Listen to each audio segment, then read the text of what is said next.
I was like this, and then I'm on a knee against the cage. I was like, I'm not the f***ing one, Bubba. Man-made problems, man-made solutions. The shot before the face break, I dislocated my thumb, which like the science caught up finally. The hippies were right. Like that shit's not good for you. You want your bare feet. You want that connection to the earth. Like some people just all principle, like David Goggins. Like I'm not overcritical about it. I'm here for it. Like I want to play the game. This decision, the blue corner, Vance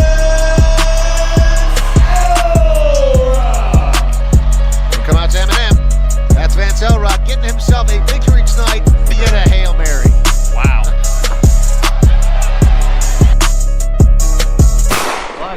Cheers. Cheers, my man. Thanks for coming on, dude. I appreciate you, dude. I appreciate you having me, man. I really want to start with like this year, dude. I mean, we're 90, or not 90 days in, we're like 60 something days in here. Okay. I am just curious, dude, how has the first 2 months of this year treated you? The last 6 months been a blur. Yeah. It's been nonstop. Since New Year's we celebrated because we like hit a milestone, like a big one for the company. It was a monetary goal, but we came in like an hour before New Year's, and I was like, fuck, dude. I was like, I don't know if we're gonna make it. We hit it. So I hit up Noah Ryan, Eric, New Bro, my buddy Trent Poppy from Twitter, and I was like, yo, let's go celebrate. In February, there's UFC fights coming up, so Sean O'Malley fight. So that's why we're here. So we grind. I've just been grinding for like the past like 6 weeks. Or 8 weeks actually, and then we knew we were having this big trip coming here. So it's been honestly like kind of in the trenches, but like in a different. Now, so I'm catching you like a festival type weekend. All yeah. right. I was supposed to come next weekend. My teammate Anvar fights tonight, bare knuckle MMA. So Anvar was a Glory kickboxing champion. He fought Sanchai bare knuckle. He's a 35er, 45er, the hardest hitter. Like he's so dense, it's ridiculous. Gave me a concussion, I want to say like 6 months ago, close to I've ever been getting knocked out, and we were just going like kind of light. And like we were drilling, getting ready for his fight, and I was like, he knew I was gonna shoot in. He just planned an uppercut on me, and man, it was the closest I've been getting knocked out. I remember being there, and then I time traveled. I'm sitting on the cage. I'm like, oh, did I go to sleep? And I was like, oh, I got hit. And then I'm in the lobby, and I'm like, oh, like I'm gaining my consciousness back. I was like, holy shit. It was the craziest. And this was during sparring? Yeah. Now, and it was actually kind of light sparring. It wasn't his fault. Like he timed it perfect, but he's so dense. And so we were drilling. He knew like we were going through the fight like 80%. So I'm gonna shoot. I'm gonna try to take him down. You know, we're striking light, but he just planted the uppercut. Jeez, dude. Now you were telling me about him earlier, actually. So you guys are down here. He's fighting bare knuckle FC. You're cornering him. Yeah. Is this your first experience doing something like that? No. Is this like a common theme?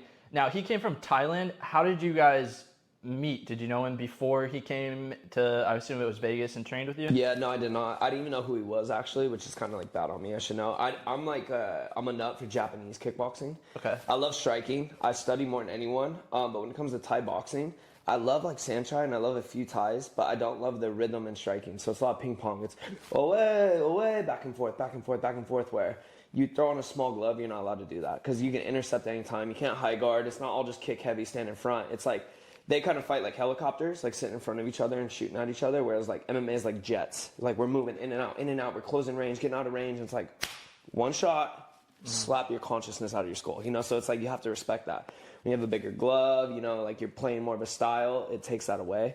So I'm not big in researching them. So I knew kind of him. I'd never met him, never seen him fight. My buddy Ox started training with him in Vegas at a different gym, and then he moved over to our gym. And then when he moved over, I was like, cool, like kind of gym culture. I was like, well, let's test myself. Like, I think I'm one of the best strikers in Vegas. And I go with him. I was like, damn, like there's fucking levels. Like I am one of the best strikers in Las Vegas without a doubt. And then I go with this guy and I'm like, holy shit. And then within 3 months now, it went from like me just like my asshole puckered, trying not to get knocked out, to like playing with him, to like now he's grabbing me. He's like, you're my best round or whatever. I'm starting to figure out his timing, figuring shit out. He's starting to figure mine out, but he's leveling me up more than I'm leveling him up. You know what I mean? So I'm catching up, and then rising tides rises all ships. Yeah. So that's how I got with him or whatever. But yeah, I've been like a big part of his camp. Me and Pat's a lot bigger in his camp than I am. I want to be there a little bit more. I couldn't be in his camp as much as I wanted to this time. But I was like, fuck, dude, I'm going to Florida the weekend after. I'm coming a week early to watch you fight. Like, this is a huge opportunity for him. Fuck yeah, huge. Dude. That's awesome. That's what I love about watching the fight game from afar is like you only get better showing up to those gym sessions, sparring every day. Like, can you talk to me about your perspective on that? Because as somebody who's been following the UFC now for a while, and as it's getting reported in the media, there's this debate, spar, no spar, spar every day, spar like that. From your experience sitting here right now, Yeah. do you have like a take on that? Maybe not as much of maybe a recommendation, maybe not, but I'm just curious. Yeah, no, I got you. I think the way I came up was beautiful. I think I was a decent striker, like not just naturally. I was a grappler. And then I took an MMA fight just with grappling, like a few striking classes, and I took some street fights, like, I took them, like we signed up. No, I got in a few street scuffles, Okay. And I was like, I did well in them. I was a scrappy kid. I was like, fuck yeah, let's go fight. So I was 19, fought a 32-year-old, lost a decision. And I was like, all right, I gotta learn how to fucking do this MMA shit. So I showed up to this gym. The main guy at the gym was Shai Lindsay. So it was the Tap Out gym in Las Vegas got shut down, and then just a small group of guys stayed.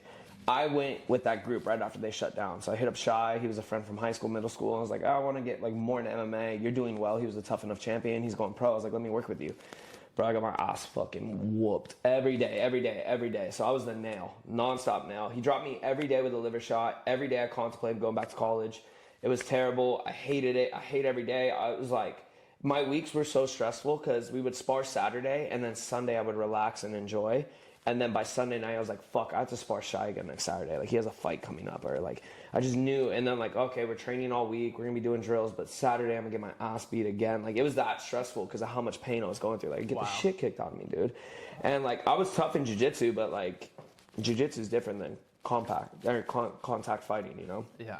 So, he eventually left gyms. And he went and it was, like, a move on his part. He went to a bigger, better gym because he was the best guy in the gym. And I was sitting there, I remember being like, a lot of guys left, and I went to my coach, and I was like, I just want to water the grass where I'm at. I was like, I don't think you need to go to another gym to be a champion. You can be a champion in any gym.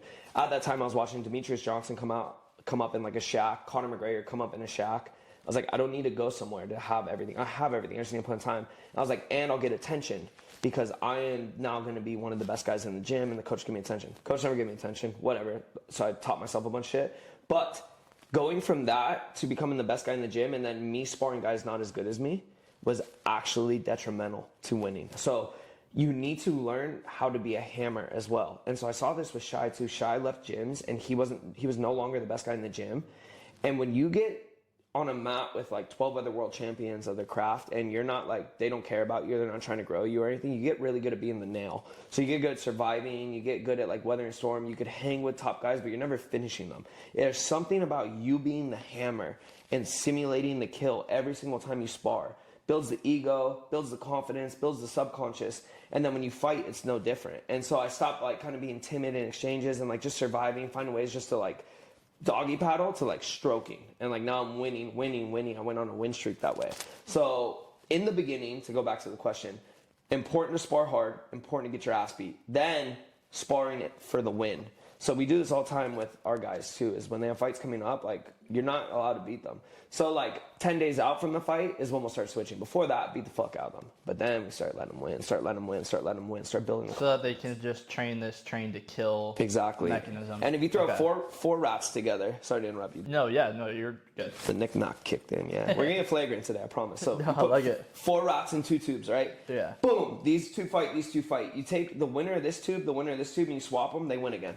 Every single time they beat the other rats that lost. It's a subconscious thing. It's a biochemical makeup thing. It's a pharmacological approach because your testosterone crashes. The testosterone of the rat raises. Their subconscious raises. They know that they're going to go in. They're going to win. It's almost like it wraps the myelin around the neurotransmitters that are associated with winning. Like they know they're going to do it. So it's the same exact thing. Can you break that down again for me? So you have 4 rats or you have 4 rats, okay? 4 rats. So me and you and say 2 other guys. Like yeah. Me and you fight, you beat the fuck out of me, okay? That guy beats the fuck out of him.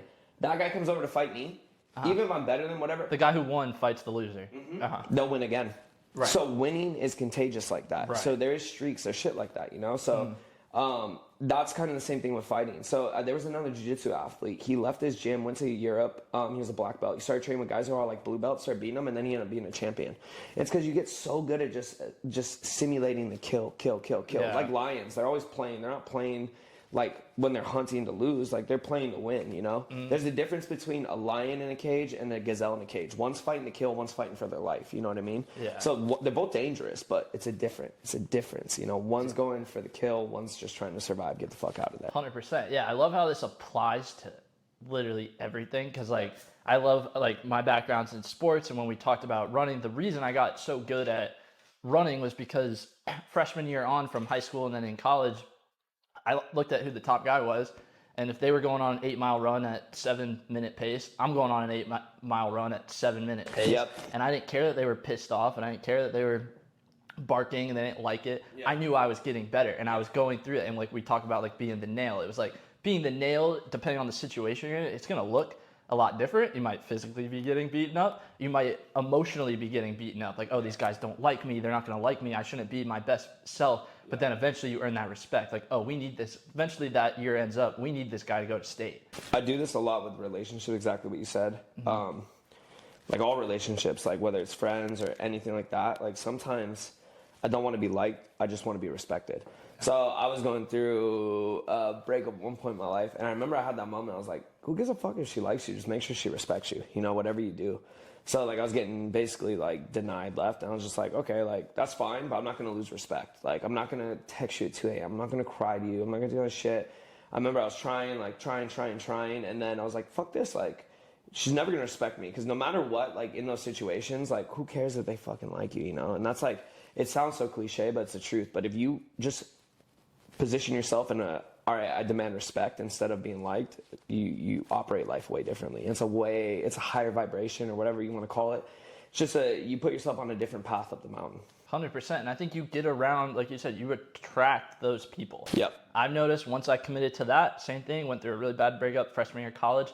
It was like, once I respected myself, the other people who respected themselves, they weren't the loudest guys. Yep. I became friends with them because I had those quiet conversations and we got to know each other on like a down-to-earth level. Yeah. And it was because I was in that place. I was willing to have those conversations. When you're not in that place, or you're in this competitive or this toxic, you know, mind frame, you're going to attract more of that toxicity. You're going to react differently. You know, you're going to do these things, you know, the wrong way all the time. So yeah, that's super interesting. I'm curious, while we're on the topic of fighting, you said you're a striker primarily. That's what guys traditionally would prep for. I know guys don't like to talk about that type of thing, but did you start with fighting straight away with striking? Did your development start in jiu-jitsu? No. What was your evolution with how you came to wanting to do MMA? Because I know some guys, they just pick up the striking, they're gonna be like, I'm gonna be a boxer. Yeah, right? yeah. But you're this diverse athlete. I always say MMA guys you never want to fuck with. They can kill you 100 different ways. 100%. So take me through that. What's your evolution been like acquiring that skill set? Yeah, so it's kind of cool to see, because I got the sticker there.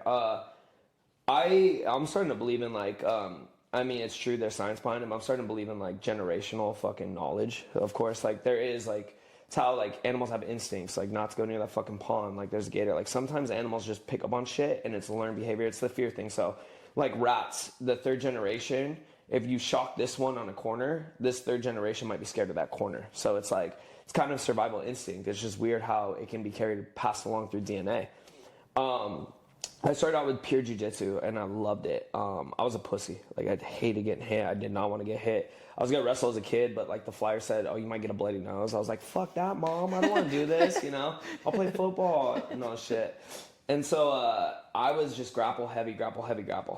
And it wasn't until I lost that first fight I was like, fuck, I need to learn how to do striking. Because I remember I'd be a grappling guy and I'd watch UFC and I was like, I'm just going to go in as a pure grappler, take everyone down, choke them. And I tried it against someone a little bit older, bigger, stronger than me. I couldn't do it. And I was like, okay, fine. Like, well, fucking let's be objective here.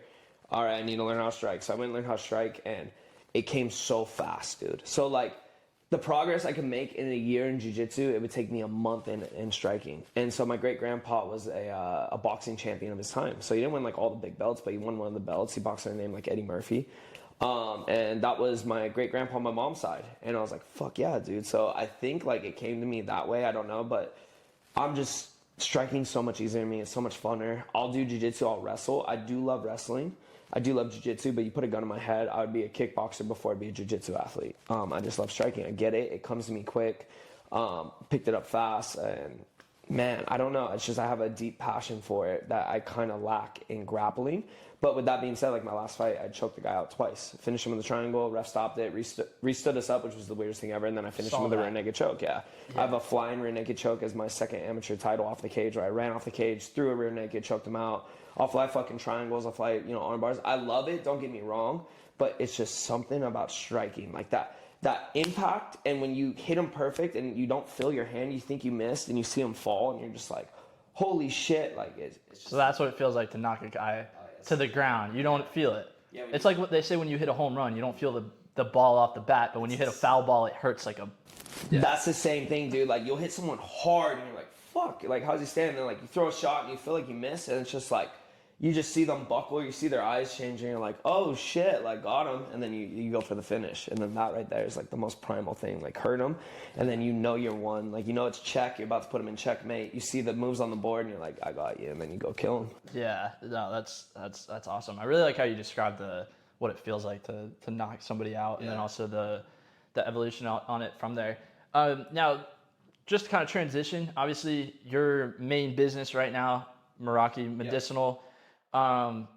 Everybody's main obsession, it comes from a place of hurt, it comes from a problem they had. Where did the Meraki Medicinal basically, I guess, what was the problem that triggered, you saw, I guess, maybe caused you to take it the first time? I'm not sure. Where did that evolution start where you were like, oh, I think I need this, and then we go down that road? Gone in detail before, so we'll skip I'll give you the clip notes. Got my face shattered in my pro debut against a guy who popped for steroids after, so I was winning the whole fight. I dropped him 3 times. I'm like, all right, going for the finish. I rush it, overhands me, face shatters. I eat like 30 more blows after the fact. I flew home 2 days later, which they specifically told me not to do. Had the worst concussive symptoms of my life. Like, it went from 10 out of 10 to 11 out of 10, where I was like, holy fuck, I fucked up. Like, I fucked my brain up for life. And then I'm sitting there like, damn, okay, like, new career, no, fuck that. But, like, I kind of was just like, that was the moment where I was already juggling, like, fuck, do I want CTE? Like, I played football and fighting. Do I want to have a fuck up mush brain?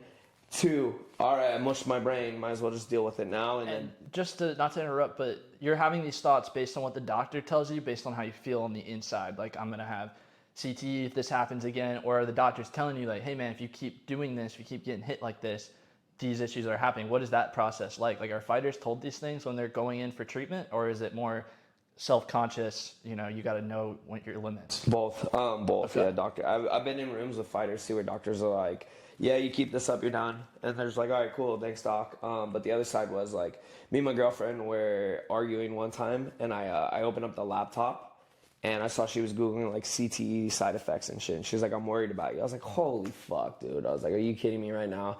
And I was like, what makes you think I have it? And then she's like telling me shit. And it's like, you'll start to, you can psyop yourself into it. You'll start looking at it. I was like, damn. I don't think I have like any signs of that for sure. But I will tell you right now, like, since doing shit like using Methylene Blue, 3-day fast, like all these things that I'm compounding for brain health, BPC 157, it's the best I've ever felt, the best I can articulate myself, the least amount of ADHD or like lack of focus I have. I can get things done. I can string together thoughts, long thought processes. I'm not forgetting shit. But yeah, so I think it was a little bit of both. I definitely didn't have like signs. I wasn't like walking around like, where am I? Like, not at all. Was that the first time you'd been knocked like that? Okay. I've never been knocked out. That was the first time in my fights where I got damaged. Like, every time I fight, I hurt myself. So I already know, like, all right, fuck, because I kick a lot. So I was like, all right, I'm going to be on crutches after every fight. Because I kick an elbow, I kick a shin, I kick a head. Kicking a fucking head hurts after, you know what I mean? Like, and getting a leg checked, I've heard that is like... Yeah, it's terrible, dude. Yeah. Terrible. So it's like, that was the first one. My first title fight, the opening 3 seconds, I get buzzed. But, like, I was kind of like, oh, fuck, I got hit finally. But I've never been rocked before, even in a fight. And so that was the first time I, like, well, not only got rocked, my whole face shifted, where I was like, holy shit. I felt my face break. Like, I knew it was broken. It's like the shot before the face break, I dislocated my thumb, and I knew it was dislocated. Like, it doesn't hurt, you just feel it. And so when you hit me, I don't remember getting hit. I just remember I was like this, and then I'm on a knee against the cage. And I was like, whoa, my face feels different. Like, it's structurally in a different position. Yeah. So that was like the first time I got hit. But yeah, that's why Methylene Blue came to me. So and it like truly came to me because I saw it in research while I was doing a concussion protocol ebook after my face got shattered. And I sent it off to a buddy. And my buddy was like, hey, you wrote Methylene Blue in there, but why aren't you taking it? Did you like look in the deep dives? You didn't really talk about it. I was like, didn't see too much about it. He told me to research it again. Started taking it, and I was like, that was the change of my life, like the biggest change. Gotcha. Okay, cool. That makes total sense. So it came after an injury. Yep. Tested it out. Now, do you think now it's something you take every day? So it's something Okay. I was just gonna. You're right. Obviously, you took it post injury. Yeah. What is the conversation around taking it not post-injury? What's my conversation, my argument, I'll just skip through all the bullshit. It's a synthetic drug. It's man-made. However, we are surrounded by, right now I'm in an apartment. When I got here, doors closed, right? So I'm breathing like just fucking used recycled air. Like literally air out of someone's probably ass. They fart, they burp, and I'm breathing that in. So I open the door. We are bombarded with probably like 18 routers on this side of the building, you know? So we're getting non-native EMFs, which like the science caught up finally. The hippies were right. Like that shit's not good for you. You want your bare feet. You want that connection to the earth. Yeah. That's the electromagnetic field that you want to be on. We're electrical creatures. And then there's shit food. There's pollution in the air. You're on your phone constantly, so you have nonstop blue light. All these things inhibit mitochondrial function, and then methylene blue kind of reverses that through, one, upregulating ATP synthase, so your mitochondria will start working better. So it's like, imagine if your car had a leak and wasn't like, I mean, it's kind of a bad explanation, but let's say your car is like not firing the amount of fuel that it needs. The engine's leaking, it's burning up oil, all shit. Methylene blue comes in, kind of fixes that. It also causes mitophagy, which is mitochondrial repair. So if you're fasting, you take methylene blue, it speeds up the effects of a fast, so you can get rid of old damaged mitochondria, you can get new ones in there, upregulates the enzyme production in the mitochondria where the electron transport chain is. I can ramble all day, but basically what my whole theory with it is man-made problems, man-made solution. So boom. So anyone who's probably looking to take it, I would say the majority of us have mitochondrial damage. I think it shows with the amount of neurological diseases, depression, Alzheimer's, dementia's on the rise. Chronic fatigue is like a syndrome now. It's like, what are we talking? Obviously, your body's not functioning, right? So let's not just say you caught a chronic fatigue disease. That's stupid. Yeah. So, and then you take methylene blue, 90% of people feel it right away. And a low dose. The cool thing about it is dose dependent. High dose, oxidative stressor, but it can reverse medical conditions like methemoglobinemia. Low dose, antioxidant for the mitochondria, induces mitophagy, upregulates ATP, grabs slipped electrons, so you don't have an abundance of reactive oxygen species. It does a fuck ton of things that most people are going to feel. Some people don't feel it right away, but usually at the 3-week mark, they start to notice it, or they do a little bit more of a dose, they notice it. If you don't notice methylene blue right away, I would argue that you have a well-functioning mitochondria. And it's like, good for you. Like, fuck yeah. And some people are more resilient to stress than others. Some people aren't. And that's where you have to start looking at stressors as it's like a two-way conversation. Like sunlight. Sunlight is indeed a stressor. The gym is a stressor. Ice baths, saunas, those are stressors. If your body is not capable of handling the stress, your redox capabilities aren't good, the stress might look a little bit worse for you. But if your body can handle the stress, you'll do good. It's like Alex Hormozi, dude. He's pharmacologically enhanced. He's preaching a shit lifestyle, a shit diet. Just grind. It's like, bud, you are fucking probably at like 2,000 nanograms a deciliter testosterone. You can handle that. You can handle Chipotle. You're not going to feel like shit. Yeah. The average natural dude who eats Chipotle every single day, or he's like going to McDonald's for patties, and he's like, okay, cool, I'm doing it the Hormozi way, I'm saving money, but I have brain fog, I can't think well, I have no energy, I have no motivation for life, my tea's tanked. It's like, hey, Bubba, like, you know, let's maybe add something in to either handle or upregulate your body's ability to handle the stress, or let's just pull back from the bullshit. Or you can do both like I do. I get schizo health with it, and I feel amazing. Yeah. And like I said, like when I tell you, I could not articulate myself this way 2 years ago. I could not think this well 2 years ago. I had clinical diagnosed OCD 2 years ago, and that's like vanished. I mean, just shit like that. It truly, I feel like I am the test subject for methylene blue and the proof of concept, the efficacy behind it of why it could work so well. Mm-hmm. Yeah, no, I love that. That's super cool. Now, why do I have to find guys like you to know it exists? So the culture behind mainstream doctors is flawed. Doctors are not bad. I mean, like some are greedy, evil fucks. Yeah, I like this conversation. So, yeah. So, some are for sure, but like there's other doctors who aren't. There's some that see the bigger picture. There's a lot of people who are fighting for methylene blue.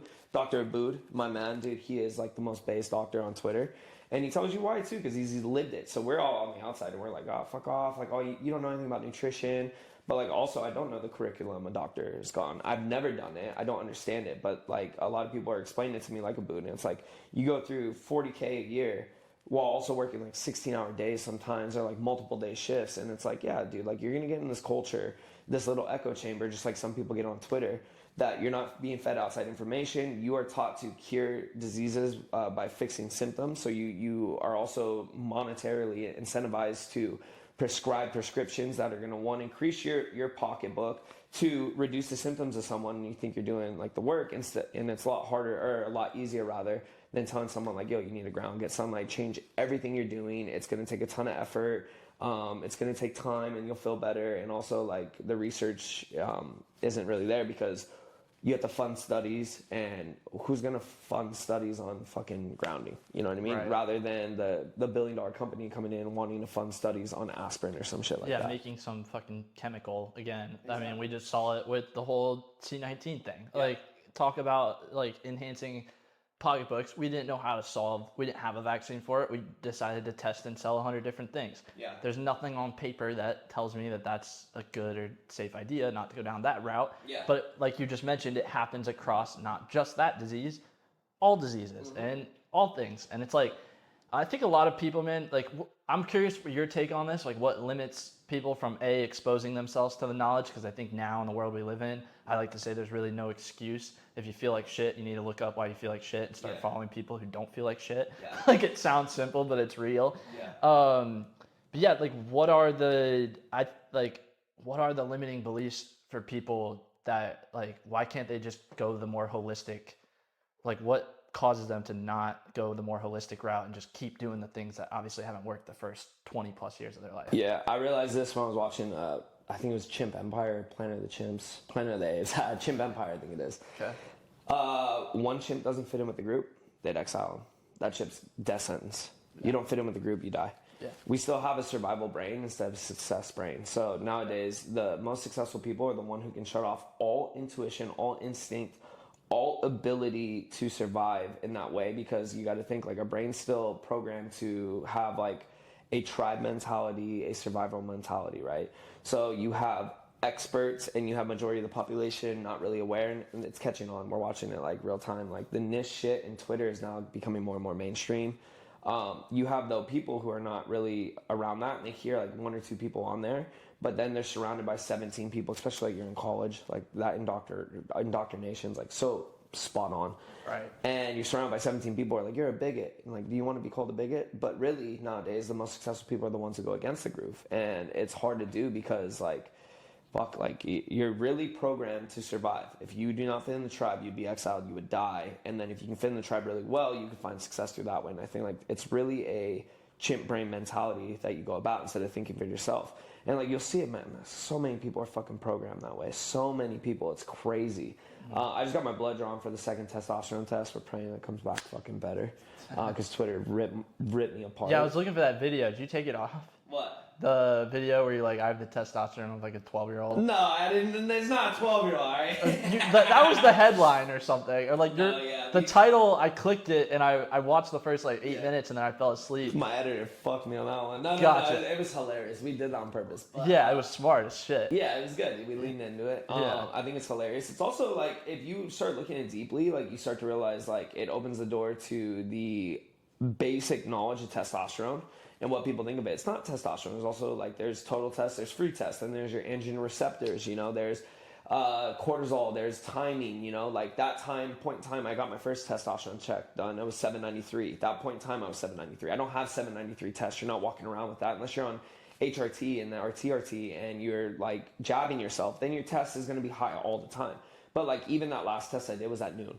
So maybe in the morning I'm at 800 T, and then at noon I'm at 500, like, you know, or my cortisol was. So it depends on the timing. Yeah, it's constantly fluctuating, you know. Right. So then it leads like, oh, you're not your T. It's more lifestyle, but it's also a bunch of other shit too. Like, so what would you rather be? Would you rather be 566 T, but a professional fighter? You work all day on your 7-figure business. You have energy to train 3 hours a night. You have a family that you're taking care of.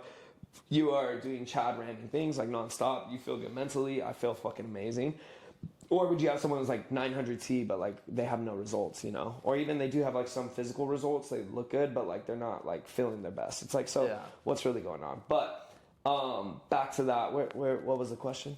I was asking you the main. I think we were talking about the limitation of people not going down the the route, but exactly. But so it's once the laziness to the chimp brain, for sure it's hard to go against the groove, but yeah, I mean, just touch back on the testosterone thing, shit, like that's a cool way to like open your eyes and have the deeper conversation. But so Soul Bra was one of them, like when you're around his presence, it's different. When you look in the eye, there's like that, you could see the life in his eye. He's got that life force, you know?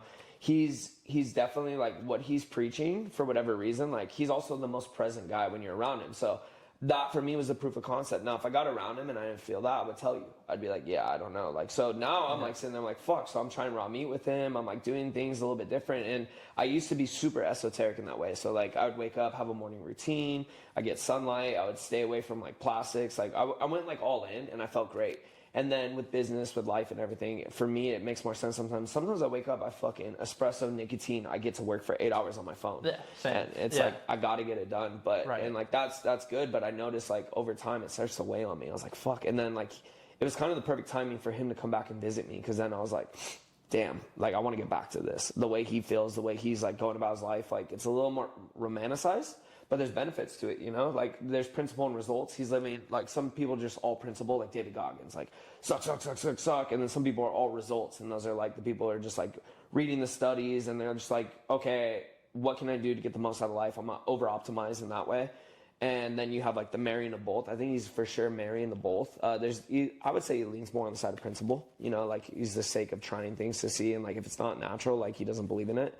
And then for me though, seeing how he is as a person, like in person, I was like, fuck yeah. And the cool thing about it is like, dude, that the people that hate on him, I'm just like, I can't wait. Like, it's like the Jake Paul haters, like people hate him and then he went and boxed, started winning. Like that motherfucker, dude, I'm telling you right now is like, if he ever sets up a fight, I'm not going to share too much or anything like that. I'm just very confident in him. I'm excited.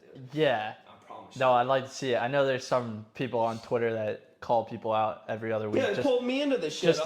Just to get attention. Yeah. And then always like to like chirp in the comments. I was like, I'm shit. not the fucking one, Bubba. Like, Yeah. on here, like, yeah. Like, That is another level. Like, it's Yeah. one thing to like call another influencer that's twice your size. It's Yeah. a second thing to call out a fighter who actually does the shit. Bro, I And, fucking I'm undefeated with Yeah. no glove on. So like, yeah, if and we like, want to run it. I'm yeah, so you want to down put for an the internet scuffle. money bag in front of it. Yeah. You sign. I mean, Bro, I shit take up. knocks with World Champions on the daily, so that's why I just don't get. But also, I love Twitter, bro. I understand. It's like a Modern Warfare 2 lobby. Of course you're gonna talk shit. So it's a hypercritical environment. It's fucking fun. And you both pass it, like you subtly know you're helping each other out. Like sometimes when I make like a trolling comment, Yeah. I know they're gonna take it personally for that moment. Yeah. But like in hindsight, it's helping us both out to do this back Yeah. and forth. And like no matter what level you're at, like I'm at 300 followers, but if I pick a fight with Luke Alexander on Twitter, Yeah. it does good things for me. That's the other You know? thing too. Some guy was like, "I want to fight so bra." He's like an Anon account. Yeah. And like it's cool because he's getting brought up now. Yeah. Whenever I've tweeted about him before, and every time I tweet about him, he pops up. It was funny this morning. Some guy was like, "Oh, why did the Anons or what's up with the Anons or some shit? Or why are they cartoon characters and why are they always mad?" I was like, "This guy's not a cartoon character. He's a bald Elon." And he found my comment underneath. He's like, "Fuck you! You want to fight? You're so bra won't fight me, you pussy!" And I thought it was hilarious, but it's I mean, yeah, dude. Like all in all, I think maybe it's because I do fight and I do that shit. Like I'm not overcritical about it. I'm here for it. Like I want to play the game. Yeah. But if you ever do want to cross the line, if you ever do want to scuffle, like, Yeah. bro, I got nothing to lose. The other side of it is though, you got to know your worth. Like the guy's coming at me with 86 followers, and he's like, "This is the opportunity of Soul Bro's lifetime." Like, okay, if you say what you are, you can whoop his ass. You're bigger than him. You train. You have no following whatsoever. It's like, why would he fight you rather than someone who's not as trained, another influencer on his level with a big ass following? Like, which one's gonna end with one more gain of influence, more gain of monetary value, like all that shit? And it's like, we could all talk shit, like just be a man and fight and everything, but like, who's walking that walk? I'm walking that walk. I'll walk that walk all day long. Yeah. But who else is doing it? And forget energy to fight. The dude's not going to give you the energy to comment back. Exactly. Like, you know, like none of these people are like even gonna, like I've always lived by that. I'm like, fine. Like 2 + 2 is 5. You can have it. I don't give a shit. You win. Yeah, like you win. I don't care. I'm not here to do that. Yeah. So yeah, no, that's awesome. I like hearing that. There was where I wanted to go was, I think we're good on the Soul Bra. Before we move off that, how you got in touch with him. So like you told me before this, like that 15,000 followers on Twitter. Yeah. Roughly a year. Yeah. You know, obviously it's not all social media networking. It's in-person networking too that's helping you drive this brand. Can you talk to me about that? Any, advice, but also just your journey as far as networking goes in this space? Yeah, we were talking about, there's a lot of people in the space that just decide like, oh, the best way to get monetary value or influence or whatever I want is just like become a guru. So they like try to skip their way up the mountain rather than walking the path. Like I've been a been fighting for over a decade in the cage, like locked in the cage, 4-ounce glove. Like first guy fought 32. Being the male. Yeah, exactly. I've been in the firefight. I've been in the trenches. So it's a little bit different. Becoming I'm not an expert. I'm not a master. I'm definitely proficient. I'm getting there, like for sure with fighting. But to get to that point where I'm at takes like a lot of shit. And so one, I noticed with fighters, like you just get a little bit more social validation. Like, oh, you're a fighter. It's like, fuck. Because it comes with that, oh shit, it's kind of like what people who put MD in their name, like you're kind of like, oh, okay, like, he's going to be a little bit well versed. So I noticed on Twitter, I get away with a lot more shit already than like some. I've seen people get clapped. I'm like, damn, like they could clap me for. I've said shit like that too, but they let me slip, which is funny as fuck. But the other side of the coin, and don't let me slip. Fucking like come at me, bro. Yeah. If it's all good fun, I'm not gonna freak out and like threaten your life. Like what the fuck? Yeah. But the other side of the coin is, so when I went on Twitter, it was because of Soul Bra. I was doing the basics, so I was trying to get into health, and I learned about macros, and I'm drinking Ghost energy drinks and Ghost fucking pre-workout. Ghost was my favorite brand. I want to get sponsored by them, and I'm like just doing soy shit, training in plastic, and then like I see this fucking faceless guy on Instagram preaching all this shit, and I'm like, that's kind of cool. Like he's talking about sunlight and like romanticizing it, getting sun, and like it's almost like living like an ancient Greek kind of way. And I remember being like, I'm gonna try this shit out. And the other part of it was like, I was living by the study. If the study said this, that's that, black and white. And this guy was like, fuck the research. Like, just do what feels good. Like, get back to a little bit of intuition. And for me, that like struck home because I was so deep in the studies. And I was living my life by whatever the pixel on the screen told me, not what I felt was right. And there was things I was doing that didn't feel right, And so I started adopting that, and I was like, well, okay, like first one, eggs. Every time I fucking eat eggs, I bloat, I don't feel good, I get brain fog. But like, oh, it's so good for you, it's so good for you. And like, maybe if I researched more, I could have like read studies about it, but instead it's a lot easier approach to go, this doesn't feel good for me, and stop cutting it out. So my life just started improving, compounding massively. So he had the Soul Club. I was like, all right, cool, I want to join this, see what's going on in there. And then I'm watching guys in there, and like with health kind of comes in, like what can you do with your health too? And like one of the easiest ways to test it, like primal DNA is combat. Like it's in all of us. We all want to be combat. Anytime you get mad, anytime you're doing anything competitive, the ultimate form of competition or anger, anything always leads to like concussive impact. I can whoop your ass, You get caught up in traffic, I'll whoop your ass. You fucking beat me in basketball, well, I'll beat your ass, know? So I was seeing all these guys in there all talking about fighting. A lot of them train because it goes hand in hand. I was like, well, I have like 10 years of knowledge. I could help out. So I just started helping out massively. I just gave. Obviously, I didn't like do it just like for anything in This return. is on Twitter you're giving. Soul Club. Soul Club, you're giving information. Yeah, I started doing instructional videos, and I'm like, oh, you're doing videos for Soul Club. Okay, cool. Yeah, basics for striking, shit like that, helping guys out in there. And also I was in a community where I was learning a ton because I feel like I'm like high level in one thing, but I'm such a rookie in all these new areas. And then when I started the company, he was like one of the first people to post it. And I was like, what can I give you in return? He's like, oh, nothing. Like, have a good day, basically. I was like, you son of a bitch. You son of a bitch. So I just, like, doubled down on giving. Yeah. So, eventually, I mean, like, we just had shit in common. I was, like, I saw him doing striking videos. I would post, like, hey, dude, like, here's some tips. Like, never critique him or anything. Just, like, try to give. And, like, I just feel like when you're really giving more than you're getting, you're going to get more than the person who's not giving. Like, that's just the equation. Yeah. That's also just who I am as a person. Yeah. And so that kind of led us down the path. And, yeah, like, the guy brought me a Twitter. The guy helped my brand massively, and then he just stayed at my house for the weekend. And it was like the coolest thing ever, just to get back. And like, the guy doesn't know how much he's done for me, maybe, but like he's done a fuck ton for me. So he changed the way I live my life a little bit, and he's helped out. So I'm definitely like, that's my boy. He picks his own battles online. It's fine, but like if there was ever a fucking time he hit me up, he's like, oh, I need help. Like I got his back because he's had mine. So it's that simple. So if you want to pick a fight with Soul Bra, this guy's in his corner. You better watch the fuck out. I'll tell you right now, the guy can handle his own. You know what I mean? Yeah. If he picks a fight and he wants to take it, let him take it. I'm not gonna like go and try to fight his fights. He could do that. He's a grown fucking man, dude. He can handle his own. He's fine. You know what I mean? He's been doing this a lot longer. I'm still like, I'm learning from him. Like, he just doesn't put up negativity. Like, still, I get a little tweet. I'm like, motherfucker. I start tweeting back. I'm eight replies in with an aim on. I'm like, what the fuck am I doing? Yeah. So you knew him. You found him, obviously, the blur face, like we all probably did. And then how soon after that did you meet him? Because I never even saw his face till like his Instagram post. Oh, dude, I was in Soul Club before I started Meraki.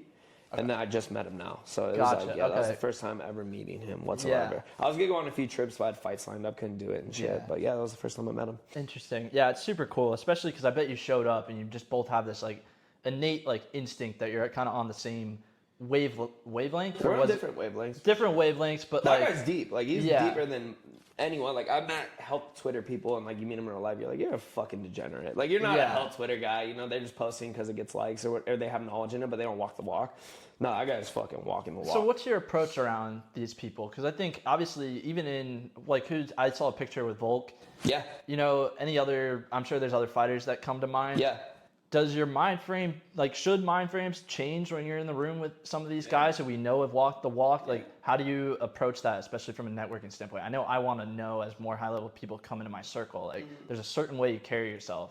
2 ears, one mouth, you know, like listen more than you speak. I like that. Yeah. I don't like when I'm around Volk, dude, like I don't ask for shit. I don't take pictures with him. I don't do it. I let him live his life because I know how many people. How often is this? I'm just curious. Is he around Vegas? Anytime he comes to Vegas. So I flew out for his first fight with Max Holloway. I helped him get ready before his fight with Max Holloway. Like small part. Yeah. I gave him like 6 stitches on accident, so that was fucked, dude. That was awful. Gave Volk 6 stitches.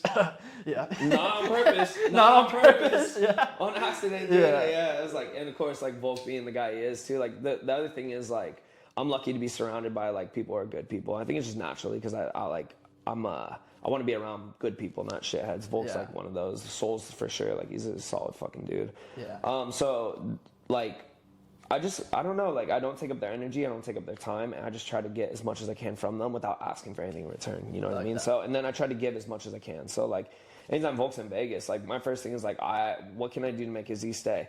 So his Coach Joe's literally yelled at me, like, Vance, why didn't you come train with us at the PI? It's like, because I'm not going to text you hounding you when you got a guy focusing on a world title fight so I could go get my reps in and everything. He's like, Vance, text us next time. He's yelled at me over. I was like, all right, cool. Dude, I'll That's do the that. feedback you needed. Yeah, fuck yeah, dude. Yeah, they want to take care of everyone around them, which is cool, but I also don't want to take anything from them. Right. Like, bro, you got to know your role. You know what I mean? Like, I'm a young professional fighter. I got to come up. He wasn't surrounded by Volk. Volk didn't have a Volk. Volk came up on his own. He wasn't stealing energy from people. He's just in his own lane. Like, I stay in my fucking lane, you know? Like, I just try to help people. And, like, if they want to come around my lane, cool. That's different.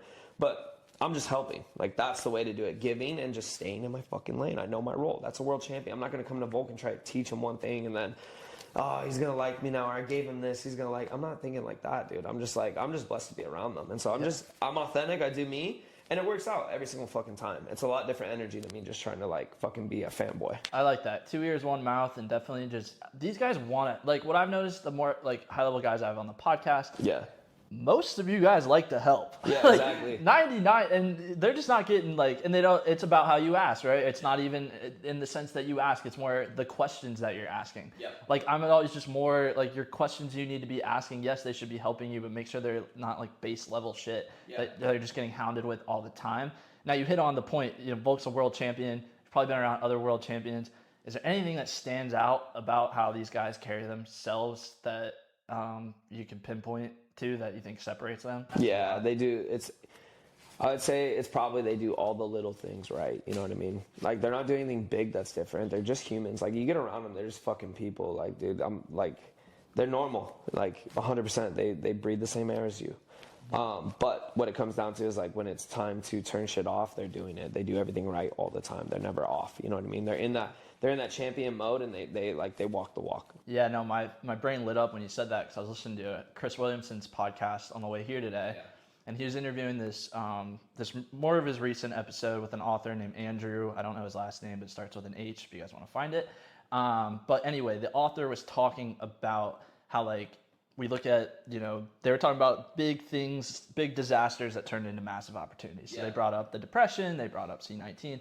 They brought up everything. But the thing they were talking about, they honed in on, was when big problems happen, we think it's a big solution. We start to go look for the big solution. Yeah, that's true. true. I think I see that with world champions and fighters and successful business owners. It's like the big problem you want to solve when you first start is I'm going to be a multimillionaire CEO, I'm going to be a world champion, XYZ. But what you quickly realize going through the actual journey is like you have to solve these little problems every fucking day for the next X amount of years.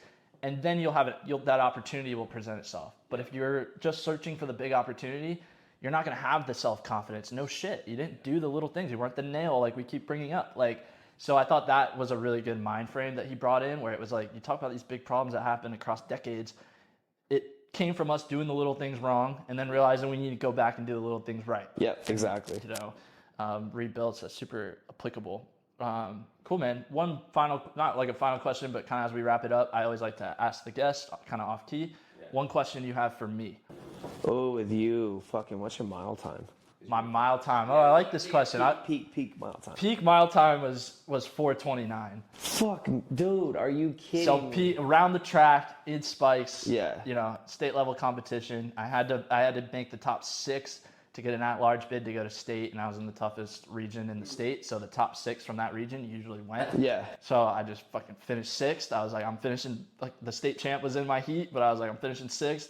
And you clipped it right from there, and then that was the time. I had to go sub 108 on the last lap if I was gonna make it. Got you. Fucking 108, dude. That's So insane. yeah, when you're trying to hit like, I mean, shit, the dude that won state champion that year is 401. That's insane, You know, dude. that motherfucker's going 1 minute flat around the whole entire That's like track. my one, and I'm Right? toast, You go yeah. 1 minute flat around the track, and you're just like, but you see, you know, the guys who are just running the 400 go 49. And Yeah, you're exactly. Like, well, fuck it, I can run one flat. Exactly. You know, like, and Exactly. it comes back to what we talked about earlier. The reason I loved running is because so many guys did it, and so few guys were elite at it, and the elite guys just stood out miles from. They weren't cutting workouts, they weren't cutting this, they were hitting their miles, they were hitting their paces. Same in fighting, like those guys are not missing workouts, they're not missing training partners, XYZ. But yeah, I really like that question. It was, yeah. Well, like, so your first lap in, right? So I noticed my mile, right? Because we were doing mile sprints every Saturday. We do a mile sprint, and then we start our workout. Around a track or just flat? Yeah, track. So we go first lap. I noticed my first lap, I'm fine, right? And I'm waiting for the suck. Second lap, boom! I hit that wall.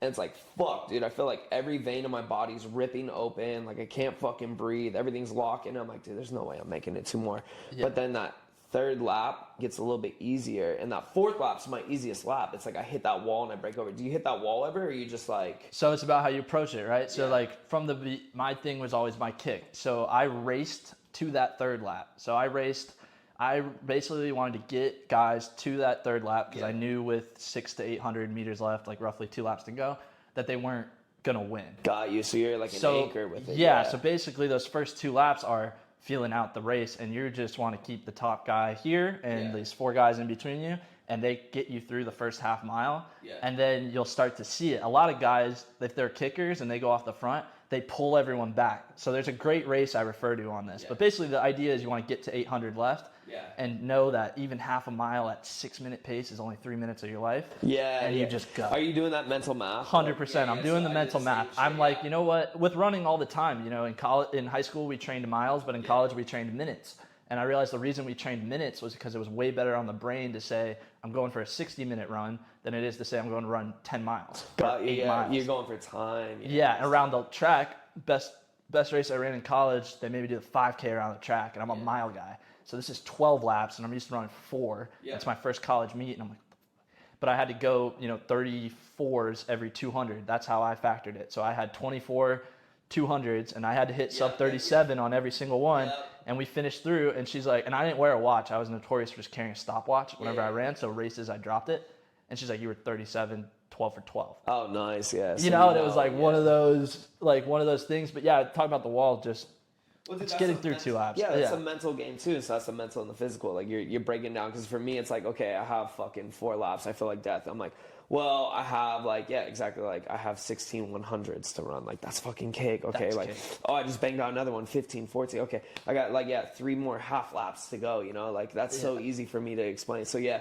That's the other shit, dude. That's the now with the sparring, mental games. you guys always just kind of loop this back in. Guys, even that are training, get into it. You're always sparring longer rounds, right? Yeah, we're doing 5-minute rounds. So Okay, there's 5-minute. difference. Like so, actually, it came to running where I got this idea because I heard some guys like, if you want to run like a faster marathon, you shouldn't train by running longer, slower.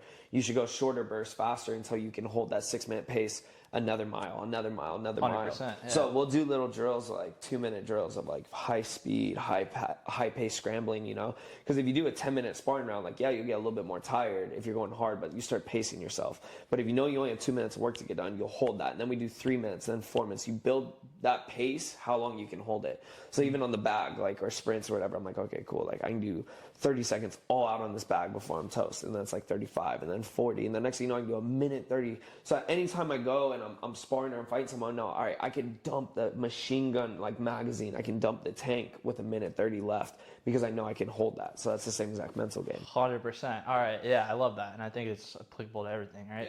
Yeah. Cool, man. Anything we didn't touch on that you want us to kind of dive down or, No, bro. or talk about? I think we covered a lot. Yeah, there's a lot of Definitely. different shit I like talking about. That wasn't the same old like Meraki story. Good. Okay, cool. Yeah, because I figured you hit up his Twitter, dude. You're putting out content every day. It's how I knew you it's how I found you, literally.